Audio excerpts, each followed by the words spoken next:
Hello there, my name's Francesca Harrall, and I'm so happy to have you here with me today. If we've never met before, I'm a British storyteller and I read cosy, whimsical, low-stakes stories to help you sleep. How are you today? It's been about a month since my last sleep story, and I had been meaning to get around to sharing this one with you, but some life things have been happening as they do, and it's taken me a little longer than I wanted to finish this. But here we are, in the middle of spring, and the cherry blossom in the garden has come into full bloom, and just as quickly is falling off the tree with the wind from Storm Dave. I never noticed this before, but me and my husband saw pigeons and blue tits eating the blossom straight off the branches. Apparently it's highly nutritious. Did you know that? What's your favourite season where you live? Tell me in the comments. Speaking of plants, today's sleep story involves a visit to a cottage greenhouse, where we find an old guide to herbs, written by Lady Rosalind Northcote. She was an expert on British flora and botany, and when I read some of the passages in here, it really took me straight into the English countryside. She breaks down which herbs are used now in the modern era of the turn of the 20th century, herbs from the past, and herbs for different uses, such as perfumes, magic, and medicine. I just love reading books like this. If we don't, they will get forgotten. My hope is that reading them to you like this gives them a new lease of life. Now, this is a combination of an original story that features some passages from this old book, and you'll hear gentle, ambient music in the background. By the way, it's okay if you don't fall asleep right away. My hope is that you can at least sit back and relax as we learn more about some of the herbs I've handpicked, pun intended, from this book. Make sure you get nice and comfy. Have a sip of water if you need one. And if you haven't already, please subscribe and then come with me as we learn about herbs from the Book of Herbs. You've been staying at the cottage for a few days now, and it's already feeling homely as you're getting used to the odd creaks and groans of the place. It's a proper old home with low ceilings, worn flagstone floors, and even one of those old-fashioned Aga ranges. The joy of boiling the little kettle on the top for your tea and doing your bacon on it in the morning is just wonderful. How lucky you feel, even if it's only for a few days. Tonight, though, you can't sleep. You've been lying in the dark for 20 minutes listening to the house breathe. And it's not that it's unsettling, it's just a bit unfamiliar. So you get up. You pull on your big, soft cardi and pad downstairs in your socks into the kitchen. You can smell the beeswax polish of the table and a little bit of the savoury pepperiness of the soup you made earlier. You fill the kettle. You put it on. And while you wait for it to boil, you notice the key. It's hanging on a little hook by the back door, next to a scrawled note you hadn't paid much attention to before. Greenhouse key. Help yourself to the herbs. Mind the latch. You hadn't gone in just yet.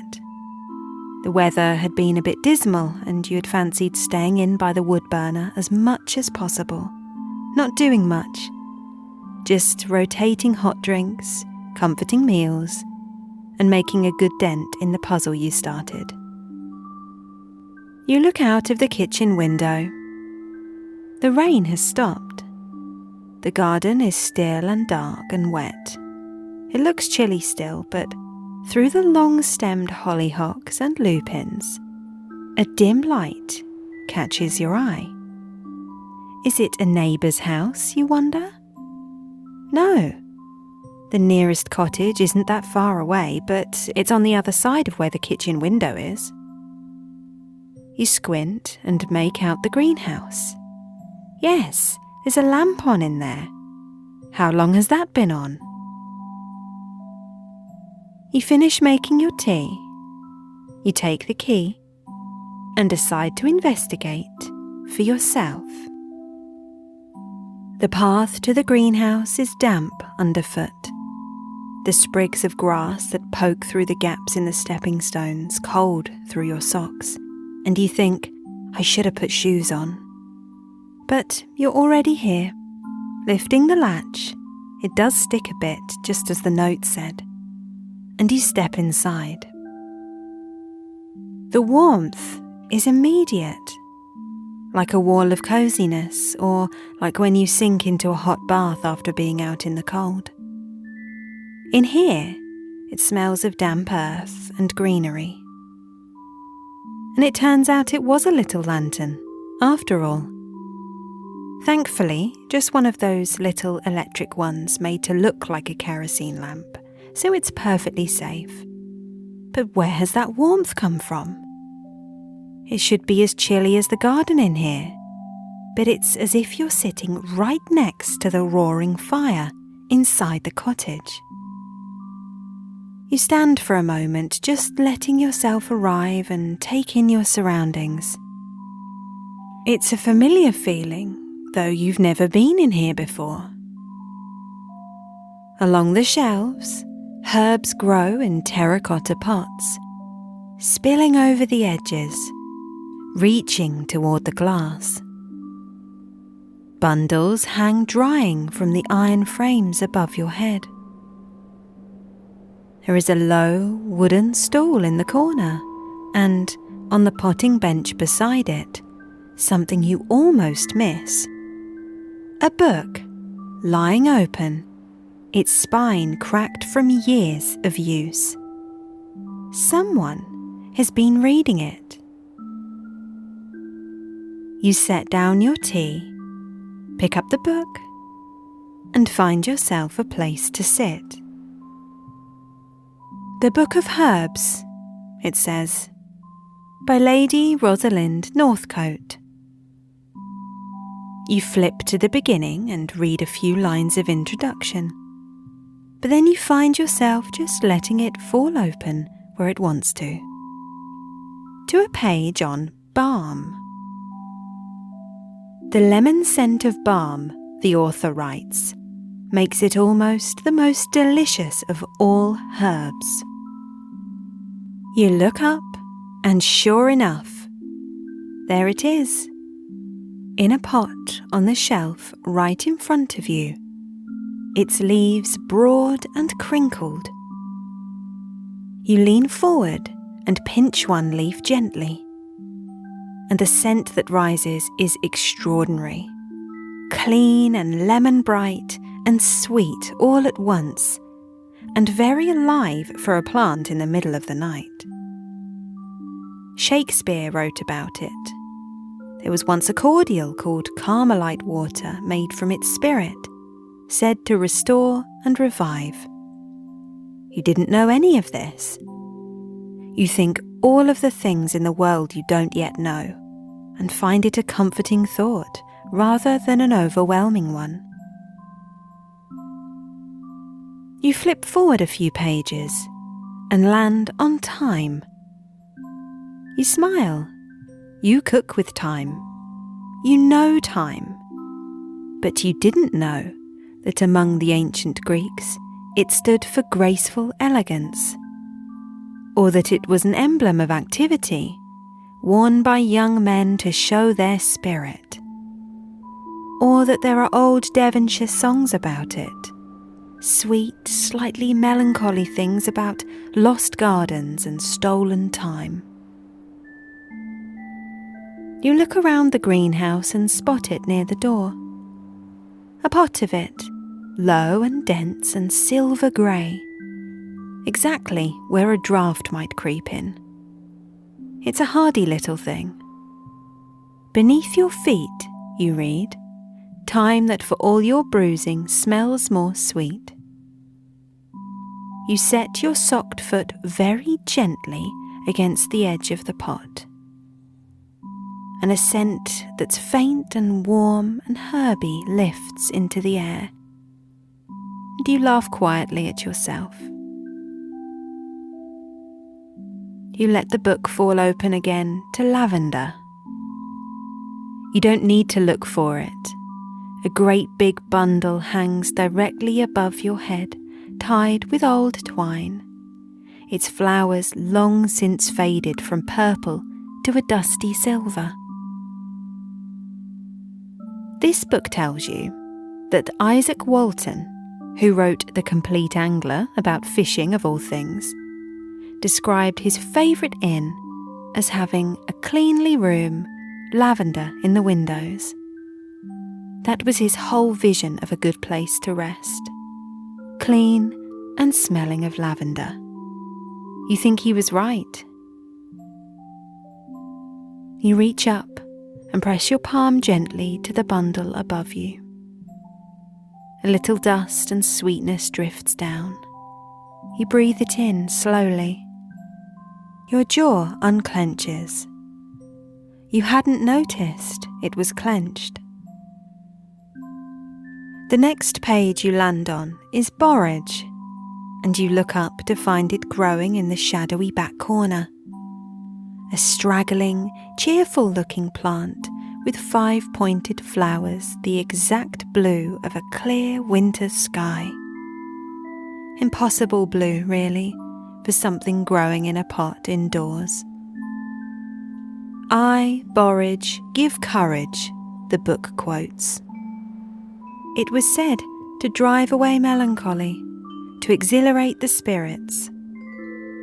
You read a bit about a Tuscan cradle song, in which borage is accused of frightening a baby, and the author's brisk dismissal of this.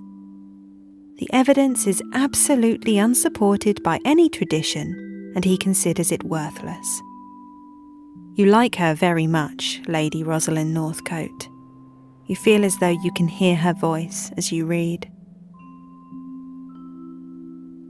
You look at the little blue flowers for a while.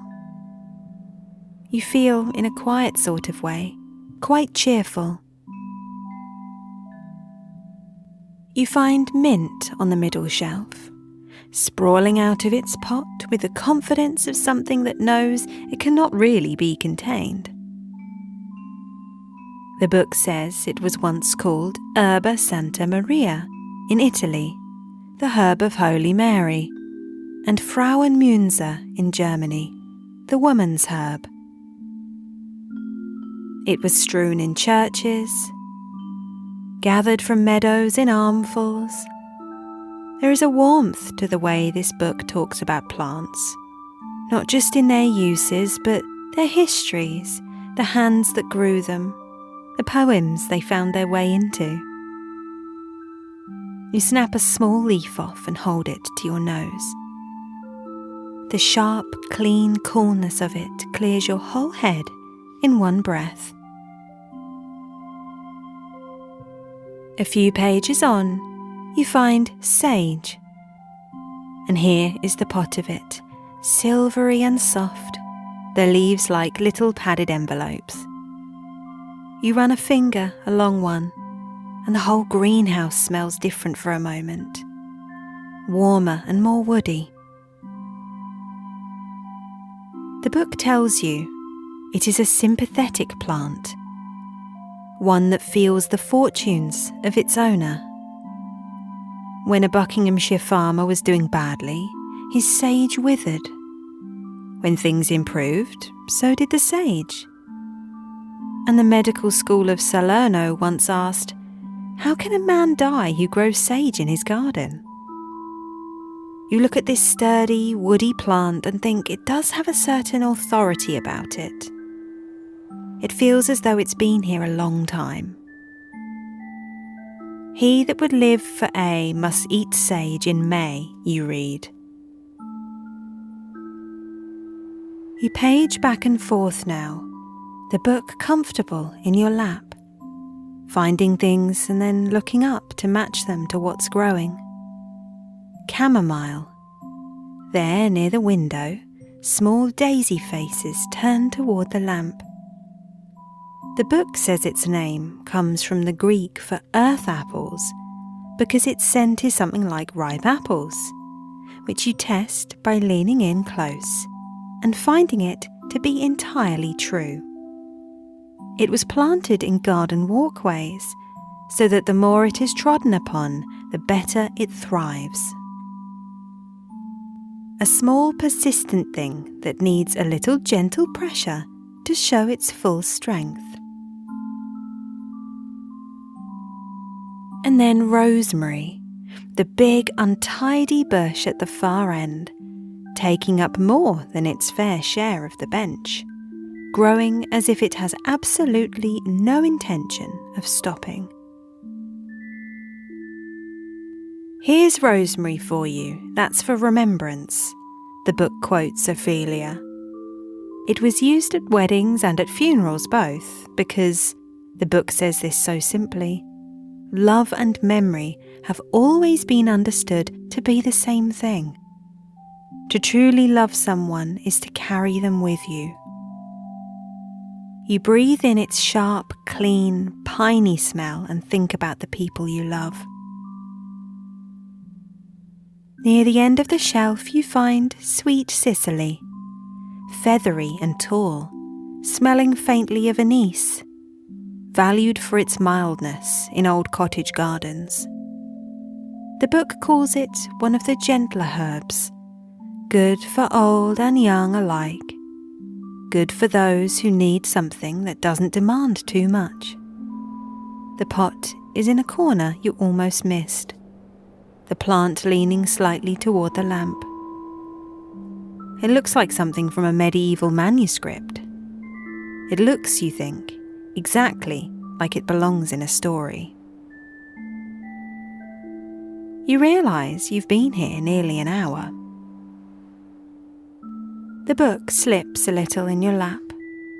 Your tea is long gone. The lamp hums. Outside the greenhouse glass, the garden is beginning, only barely, to lighten. That pre-dawn grey that isn't properly light yet, but it's the first absence of deep darkness. You feel suddenly and completely tired.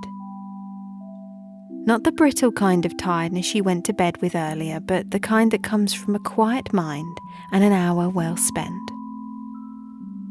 You put the book back on the potting bench, spine up, marking your place. You'll come back to it tomorrow, in the daylight. Bring it outside maybe, and read in the garden, and look up what's growing there as well. You lift the sticky latch and step out into the cool, damp air. The grass is silver. The sky is a deep, soft blue. A blackbird is awake somewhere, trying out a few notes in the quiet. You go inside. You take off your cardigan and lie down. As your mind begins to glide into sleep, you think back to the greenhouse and all the herbs breathing gently in the dark. The balm and the thyme, lavender and its dusty sweetness, the brave blue borage, the mint, the sage, the chamomile with its apple scent, sweet Cicely leaning toward the light, the rosemary, all of them there, all of them quiet, just like you now.